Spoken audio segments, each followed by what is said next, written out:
विपक्ष बताता रहा योगी को मुस्लिम विरोधी। अब काशी की मुस्लिम महिला ने दिया जवाब।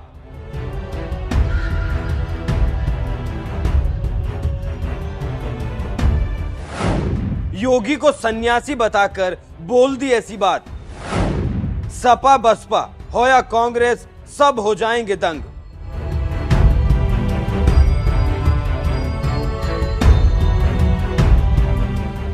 सन्यासी से अच्छा राजा और कौन हो सकता है। जिसे सिंहासन और सत्ता का लोभ ना हो वो सच्चा न्याय कर सकता है।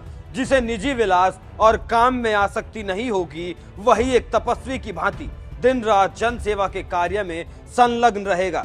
सन्यासी की भांति जिसका ना कोई अपना होगा ना कोई पराया होगा, वही मोह और ममता को त्याग कर ईश्वर की भांति अपनी सारी प्रजा से एक जैसा बर्ताव करेगा। भगवान राम ने बाली के वध के बाद सुग्रीव को समझाते हुए ये बातें त्रेता युग में कही थी और आज वही बातें यूपी की सत्ता संभाल रहे योगी आदित्यनाथ के लिए कही जा रही हैं, क्योंकि वो मुख्यमंत्री से पहले एक महंत हैं जो मोह माया से परे सन्यासी जीवन जीते हैं। यही वजह है कि महादेव की काशी में भी मुस्लिम महिलाएं आज सीएम योगी के लिए कह रही हैं, सन्यासी से अच्छा राजा और कौन हो सकता है।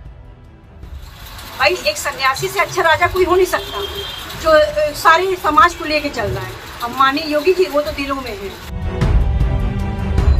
बीजेपी के फायर ब्रांड नेता और यूपी के मुख्यमंत्री योगी आदित्यनाथ की हिंदुत्ववादी छवि की वजह से विपक्ष उन पर मुस्लिम विरोधी होने के आरोप लगाता रहा है, लेकिन इससे लगता है विपक्ष का यह हथकंडा अब ज्यादा दिन नहीं चलने वाला, क्योंकि जिस मुस्लिम वोट बैंक पर विपक्ष राजनीति करता था, अब बीजेपी उस वोट बैंक में भी सेंध लगाने की पूरी तैयारी कर चुकी है और इसकी शुरुआत भी बीजेपी ने यूपी में होने जा रहे इसी निकाय चुनाव से कर ली है। योगी आदित्यनाथ के नेतृत्व में चुनाव लड़ रही बीजेपी ने इस बार निकाय चुनाव में 395 मुस्लिम उम्मीदवारों को टिकट देकर सबको चौंका दिया, क्योंकि जिस बीजेपी को मुस्लिम विरोधी बताया जाता रहा है, इस बार वो खुद मुसलमानों को टिकट देने में आगे नजर आ रही है। यहाँ तक कि प्रधानमंत्री मोदी के संसदीय क्षेत्र वाराणसी में भी बीजेपी ने कई मुस्लिम उम्मीदवारों को टिकट दिया, जिसमें एक नाम हुमा बानो का भी है, जो आजकल एक ही नारा,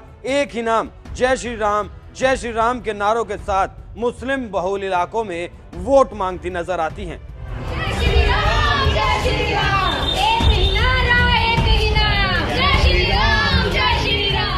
काशी में मुस्लिम बहुल क्षेत्र मदनपुरा के वार्ड नंबर 78 से बीजेपी के टिकट पर चुनाव लड़ रही हुमा बानो आजकल गले में भाजपाई गमछा डालकर गली मोहल्लों में घूम रही हैं और लोगों से अपने लिए वोट मांग रही हैं। पिछले कई सालों से हुमा बानो एक ऐसी पार्टी के लिए काम कर रही हैं जिसे मुस्लिम विरोधी बताया जाता रहा।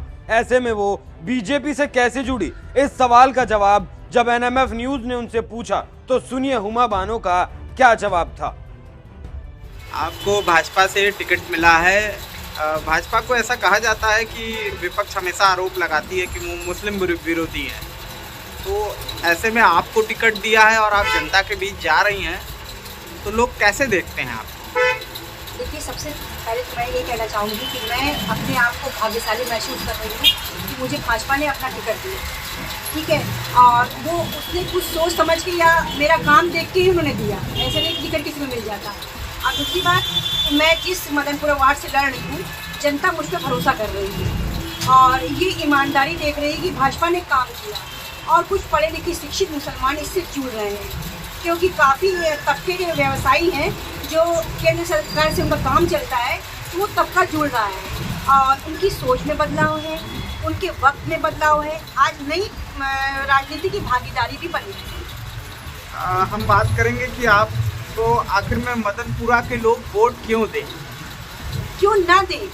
जिस सरकार ने बिना भेदभाव के उनकी हर योजनाओं का लाभ दिया, उनके कंधे से कंधा मिला के खड़ा हुआ, जहाँ कोरोना जैसे एक संकट काल में कि हर इंसान के घर में अनाज पहुँचा, आयुष्मान कार्ड पहुँचा और जितनी स्कीमें थी सब उनके घर पहुँची।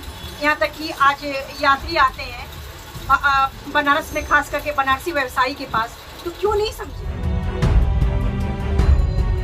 बीजेपी उम्मीदवार हुमा बानो से जब पूछा गया कि उन्हें देश के प्रधानमंत्री नरेंद्र मोदी और यूपी के मुख्यमंत्री योगी आदित्यनाथ में कौन सबसे ज्यादा पसंद है, जिस पर हुमा बानो ने भगवान राम की बात याद करते हुए जवाब दिया, सन्यासी से अच्छा राजा और कोई नहीं हो सकता जो समाज को लेकर चल रहा है। मोदी योगी में कौन पसंद है? भाई एक सन्यासी से अच्छा राजा कोई हो नहीं सकता जो सारे समाज को लेके चल रहा है। अब मानिए योगी जी, वो तो दिलों में है। देखिए योगी जी जो है वो एक सन्यासी राजा है जो सब सारे तबकों को लेके चल रहे हैं। और खौफ करने का नाम योगी जी। और माननीय यशस्वी प्रधानमंत्री जी, वो तो मुस्लिमों के दिलों में है।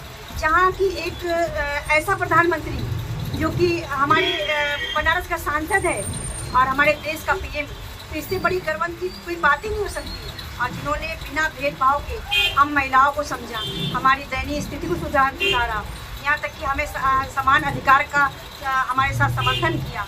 आज केंद्र में राज्य में उनका शुक्रगुजार है कि हमारी आज काशी स्वच्छ काशी, सुंदर काशी, चमकती काशी और सबका साथ, सबका विश्वास और सबके प्रयास के लेके आज ये काशी हमारी चमक रही है। तो हम उनके दिलों में और वो हमारे दिलों में हमारी इज्जत उन्होंने इतनी किया कि हम आज खुल के जीने का हमें मौका मिला।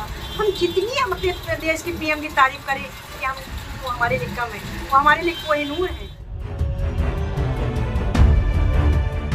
सीएम योगी को सन्यासी बताकर उनकी तारीफ करने वाली हुमा बानो के बारे में एक बात और आपको बता दें, वो समाज से जुड़े काम के लिए हमेशा आगे रहती हैं, फिर वो चाहे कोरोना काल हो या फिर सावन का महीना। कोरोना काल में जब लोग अपने घरों में रहते थे तो हुमा बानो सड़कों पर उतरकर लोगों की मदद किया करती थी और उन्हें मास्क बांटा करती थी। जबकि सावन के पवित्र महीने में जब महादेव की काशी में शिव भक्त कावड़ लेकर आते थे, उनकी सेवा में सबसे आगे नजर आती थी।